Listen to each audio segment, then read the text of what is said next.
22 inches in diameter. You want to use a hoop that's no more than 25 inches in diameter. If it's bigger than that, it's going to be harder to move your hand around the hoop, the outside of the hoop, in a nice, even horizontal isolation. So we're going to be starting in the horizontal plane. This is the vertical plane, and this is the horizontal plane. You want to have your hands on the outside of the fire hoop at all times for the horizontal plane. And I'm going to start with rotating towards the left. And you can rotate whichever way you want to go.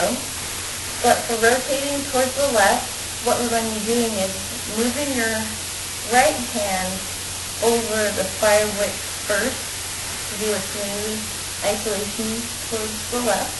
If you want to go towards the right, you'll move your left hand or arm over the wick first to do a smooth isolation towards the right. And some dangers of doing a horizontal isolation is that you can potentially burn your elbow when you're transitioning over the wick. So as you do this, you want to do a quick transition over the wick. You don't want to hold your elbow or arm over the wick for a long period of time, because then you're exposing yourself to the heat more. You're more likely to get a severe burn.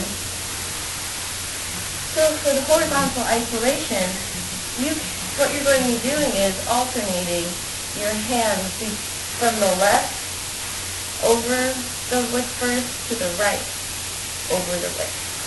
So it would look like this.